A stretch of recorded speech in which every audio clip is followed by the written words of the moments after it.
Hello mythology lovers, क्या आपने note किया है ऑलमोस्ट हर कल्चर में सारे पावरफुल और सुप्रीम गॉड्स मेल होते हैं and usually goddesses second fiddle play करती हैं। पर कुछ गॉडेसेस हैं जो हमें याद दिलाती हैं कि अगर विमेन अपनी पे आ जाए तो सबसे स्ट्रॉन्ग और पावरफुल होती हैं। मैं हूं मैथोलॉजी वाला और मुझे लगता है कुछ गॉडेसेस हैं from Hindu, Egyptian and Greek culture जिनके आगे पेट्रियार्की फेल कर गई। हाँ, मिलवाता हूं उनसे, बट पहले सब्सक्राइब बटन दबा दो ताकि हम ऐसे ही गॉड्स एंड गॉडेसेस पे बात करते रहें। कर दिया?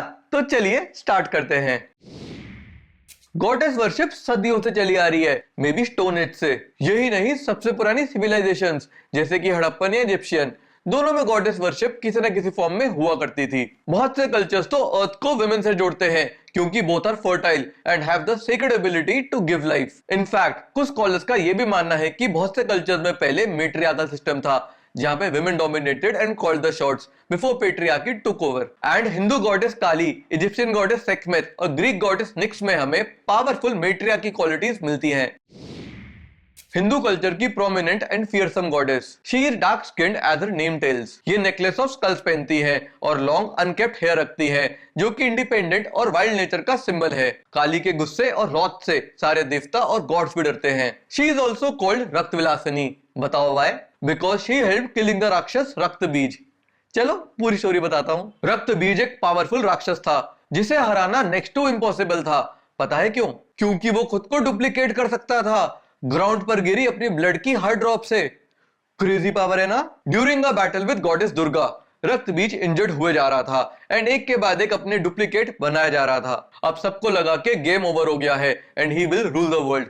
पर ऐसे कैसे? तब Durga calls Kali for help. रक्त विलासिनी काली वहां आती है एंड फट से रक्त बीज का सारा ब्लड पी जाती है ताकि एक ड्रॉप भी ग्राउंड पे ना गिरे। And with kalij help Durga kills रक्त बीज। देखा, तभी विमेन को अंडरएस्टिमेट नहीं करते। बाय द वे, काली ये नाम सिर्फ उनकी डार्क स्किन को डिनोट नहीं करता बल्कि काल यानी टाइम को भी करता है, making her the destroyer of time. एक इंटरेस्टिंग बात और बताता हूँ। हम सब जानते हैं गॉडेस काली अपनी बाहर निकली हुई टंग के लिए बहुत फेमस है। सुना है कि once she stepped on her husband by mistake and sticks out her tongue feeling guilty. Of course ये एक इंटरप्रिटेशन हो सकता है, लेकिन मेरे हिसाब से इसका एक इंटरप्रिटेशन ये भी हो सकता है that she shows us the tongue to tell us the importance of speech, क्योंकि वर्ड्स रिश्ते बना भी सकते हैं और मिटा भी। क्यों? सोचने लायक बात है कि नहीं? एनीवेज, ये बात तो क्लियर है कि Kali represents the nature with all its wild, nurturing and ruthless aspects. The powerful lioness headed goddess from Egypt, जिन्हें आई ऑफ रा भी कहते हैं। क्यों कहते हैं? बता रहा हूं, पूरी स्टोरी है। एक टाइम था जब रा, जो कि सन गॉड है, इजिप्शियन गॉड्स के किंग थे। But as the time went by he became old and धीरे धीरे दुनिया पे ध्यान देना ही छोड़ दिया। Careless dude. पूरी दुनिया क्योस में चली गई with nobody to look after it. They prayed to Ra for help, पर उन्होंने कुछ किया ही नहीं and eventually people stopped praying him. मेरे ख्याल से ठीक ही किया। अब जब कोई रा को प्रे ही नहीं कर रहा था तो he started losing his pass and this made him really furious.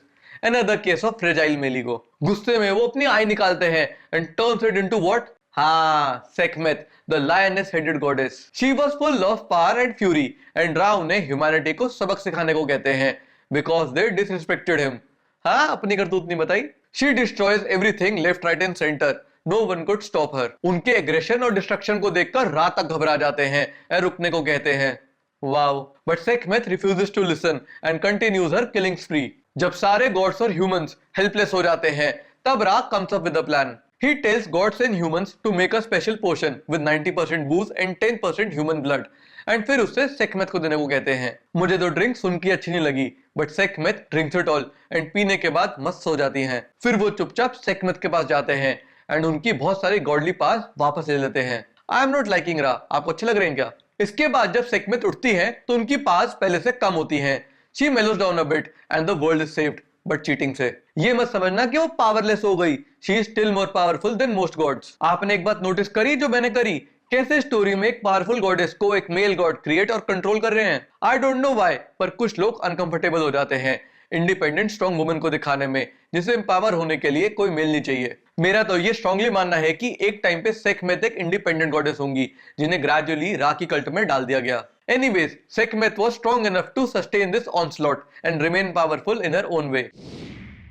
The primordial Greek goddess of night, यानी वो तब भी थी जब ये दुनिया, ये चांद तारे, ये यूनिवर्स कुछ भी नहीं था। God of death Thanatos and god of sleep Hypnos इनके दो सबसे फेमस चिल्ड्रन हैं। स्वीट फैमिली ना। खैर निक्स दिन में टार्टरस यानी ग्रीक कल्चर के अंडरवर्ल्ड में रहती है, बेसिकली बेसमेंट की बेसमेंट में, और फिर दिन ढलने के बाद मस्त बाहर आया करती है as darkness as night. But पता है इनके बारे में सबसे क्रेजी बात क्या है?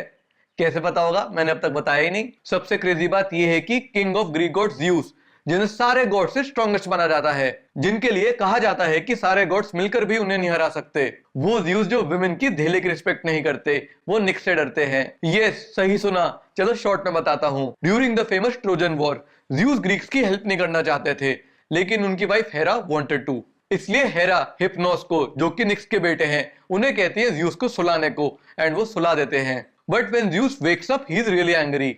स्ट्रेंज, हैप्पी होना चाहिए, सोने को मिला था। He wants to finish off Hypnos and वो उसे मारने जाते हैं। Hypnos is really scared and वो मम्मी मम्मी चिल्लाते हुए सीधा निक्स के पास जाते हैं to save himself। फाइनली जब एंग्री ज़्यूस हिप्नोस के पीछे पीछे निक्स के पास पहुंचते हैं तो निक्स को देखकर ही शांत पड़ जाते हैं, बल्कि डर के मारे हिप्नोस ज़्यूस को नहीं बल्कि ज़्यूस निक्स को सॉरी बोलते हैं और चुपचाप वहां से चले जाते हैं। पता है ये सॉरी बोलना इगोइस्टिक ज़्यूस के लिए कितना कितना कितना रेयर है। ये अपने आप में दिखाता है कि Nyx the personification of night and darkness कितनी स्ट्रांग होंगी। आई थिंक निक्स का इतना स्ट्रांग होने का एक रीजन ये भी हो सकता है कि वो हमारे अंदर की डार्कनेस और डार्क थॉट से हमें मिलवाती हैं, which can really be scary for most of us, no? Anyways, ये थी वो 3 गॉडेसेस जो मुझे लगा इस male dominated world of gods में अपनी स्ट्रांग प्रेजेंस फील करवाती हैं और हमें इंस्पायर करती हैं। आपको क्या लगता है नीचे कमेंट करके बताना, एंड अगर वीडियो पसंद आई हो तो लाइक और सब्सक्राइब भी करते जाना। अब मैं जाता हूं और जल्दी से नए गॉड्स एंड गॉडेसेस के साथ वापस आता हूं। बाय।